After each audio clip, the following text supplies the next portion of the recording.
আচ্ছা, আমি আরেকটা জিনিস তোমাদের সাথে শেয়ার করি। আমরা বাংলাদেশে যারা থাকি তারা আমাদের দেশীয় জিনিসের একদমই মূল্যায়ন করি না বললেই চলে। হ্যাঁ, করিই না। বাট বিদেশে কেন রপ্তানি করা হয় আমি তোমাদেরকে দেখাই। ওয়েট, একটা ড্রেস সাইড থেকে ভালো লাগছে, এটা কেমন তোমার দেখা লাগবে? জঘন্য, একটু ভালো না, নট গুড। এটা দেখে মনে হচ্ছে হাজার তারা আকাশে।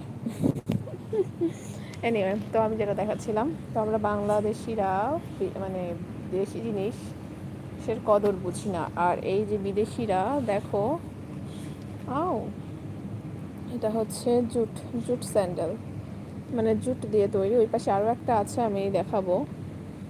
এই যে জুতাটা, এটা আমাদের দেশ থেকে আসে এই টাইপের জুতাগুলো, অ্যাকচুয়ালি জুটের যে কাজগুলা। তো আমরা দেশে থেকেও আমরা এই জিনিসগুলো কিন্তু কিনি না, পরি না।